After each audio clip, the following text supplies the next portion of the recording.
కాళికి, భద్రకాళికి ఉన్న వ్యత్యాసం ఏంటమ్మా? ఓం శ్రీ గురుభ్యో నమః. ఓం శ్రీ మాత్రే నమః. కాళీ అంటే కాలస్వరూపిణి కాళీ అమ్మ. మీరు చాలా వరకు చూసిన కాళీ విగ్రహాలలో అమ్మవారు 4 చేతులతో దర్శనమిస్తుంది. అంటే ఒక చేతిలో వరద అభయ హస్తాలను ప్రదర్శిస్తూ ఇంకొక చేతుల్లో కత్తిని మొండాన్ని కలిగి ఉంటుందన్నమాట. అంటే దుష్ట శిక్షణ శిష్ట రక్షణ, అంటే మంచి వాళ్ళని రక్షిస్తూ చెడు వాళ్ళని శిక్షిస్తూ ఉంటాను అన్నదానికి సంకేతం అన్నమాట కాళీ. కాలానికి బద్ధమై ఉండాలి అన్నదానికి సంకేతం ఏంటంటే అమ్మవారి మెడలో పుర్రెల మాల ఉంటుంది. అమ్మవారి మొలకి చేతులు కట్టబడి ఉంటాయి. మెడలో పుర్రెల మాలకు సంకేతం ఏంటంటే మన యొక్క ఆలోచనలు. అమ్మవారు మొలకు కట్టుకున్నటువంటి చేతులకు సంకేతం ఏంటంటే మన ఆచరణలు అన్నమాట. మన ఆలోచనలు ఆచరణలు కూడా కాలానికి బద్ధమై ఉంటాయి, అన్నీ కాలగర్భంలో కలిసిపోవాల్సిందే అనడానికి కాళీ సంకేతంగా కనిపిస్తూ ఉంటుంది. అమ్మవారి నాలుక బయటకు తెరుచుకొని ఉంటుంది. అమ్మవారి నాలుక బయట తెరుచుకోవడానికి సంకేతం ఏంటంటే కాలాన్ని నేను మింగగలుగుతాను అని అర్థం అన్నమాట.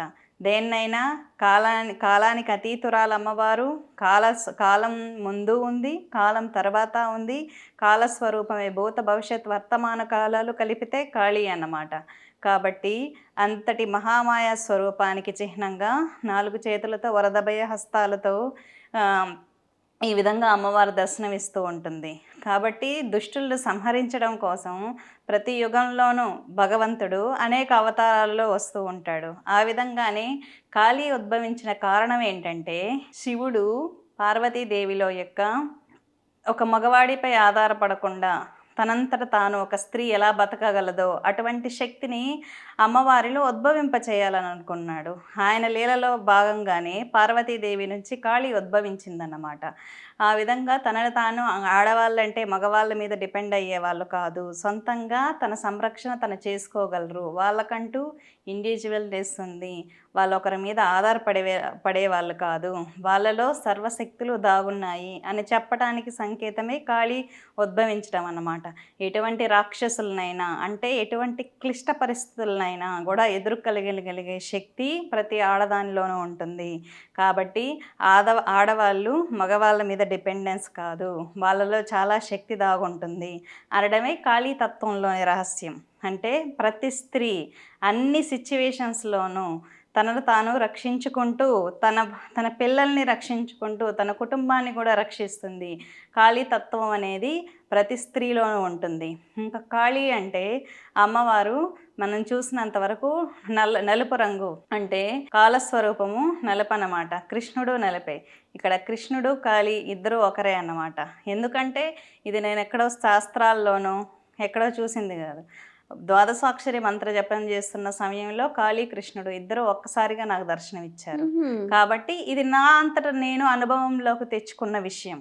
దీనికి శాస్త్ర ప్రమాణం నేను చూపించలేను, ఎందుకంటే ఇది స్వానుభవం. అమ్మవారు దుష్ట సంహారం కోసం అనేక సందర్భాల్లో కాళీ అనేక అవతారాలలో వచ్చింది. కాళీ అనేక రూపాలలో దర్శనమిచ్చింది. అంటే దక్షిణ కాళిగాను, శ్మశాన కాళిగాను, గుహ్య కాళిగాను, సౌమ్య కాళిగాను అమ్మవారు అనేక రకాలలో అనేక సందర్భాల్లో మనుషులకు దర్శనం ఇస్తూ వచ్చింది. అంటే సందర్భానుచితంగా దుష్ట సంహారం కోసం చాలామంది రాక్షసులు బ్రహ్మదేవుడికి ఆరాధన చేసి వరం పొందిన సమయంలో అమ్మవారు వారు తప్పు చేస్తున్న సమయంలో, భూమికి పాపభారమవుతున్న సమయంలో దేవతల్ని భూమిలోని ప్రజల్ని రక్షించడం కోసం అమ్మవారు వారు పొందిన వరాలకి అనుసరించి కొత్త కాళీ రూపాలు ధరిస్తూ దుష్ట సంహారం చేసుకుంటూ వచ్చింది. కాబట్టి కాళీ అన్ని అవతారాలు తీసుకోవటంలో ఉద్దేశం దుష్ట సంహారం మాత్రమే. అమ్మ, మనం చూస్తే కాళీ అమ్మవారేమో ఉగ్రంగా కనిపిస్తారు, భద్రకాళి అమ్మవారేమో వరంగల్లో చాలా ప్రశాంతంగా, వదనం చాలా సౌమ్యంగా ఉంటుంది. మరి అందులో ఆంతర్యం? కాళీ త్రిగుణాత్మిక. అంటే సత్వగుణం అమ్మవారే, రజోగుణం అమ్మవారే, తమోగుణం కూడా అమ్మవారే. సర్వగుణాలు అమ్మవారిలోనే ఉంటుంది. సృష్టించబడిన సమయంలో ఒక బిగ్ బ్యాంగ్ థియరీ, అంటే ఒక బ్లాస్ట్ లాగా జరిగింది. దాని నుంచి ఒక సౌండ్ ఉద్భవించిందే అని మనం చెప్పుకుంటూ ఉంటాం. ఆ బిగ్ బ్యాంగే మహాకాళి అన్నమాట. అక్కడ నుంచి ఉద్భవించింది సౌండే తార. అంటే చాలామంది తారా ఉపాసన చేస్తూ ఉంటారు బ్రాహ్మణులు. అంటే వాక్కు బాగా వస్తుంది కాబట్టి. సృష్టిని సృష్టించింది. అంటే డైరెక్ట్‌గా కాళీ వచ్చి ఇక్కడ సృష్టించలేదు గదా! అంత తీవ్రత భూమి తట్టుకోలేదు గాబట్టి, ప్రకృతిని సృష్టించడం కోసం తారాదేవి త్రిపుర సుందరిగా అవతారం తీసుకొని, ఆమె యొక్క ప్రకృతి స్వరూపిణి అయ్యి, భూమి మీద ప్రకృతిని సృష్టించిందన్నమాట.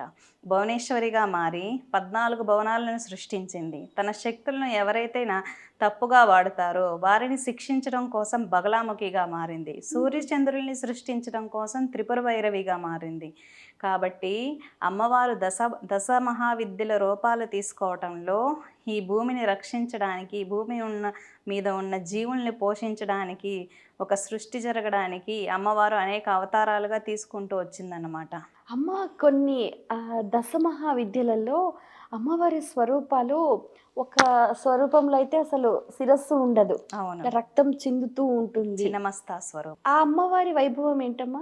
చిన్నమస్తా స్వరూపం ఏంటంటే అమ్మవారు గంగలో స్నానానికి వెళ్తుందన్నమాట. గంగలో స్నానానికి వెళ్తున్న సమయంలో అమ్మవారిలో కామం ఉద్భవిస్తుంది.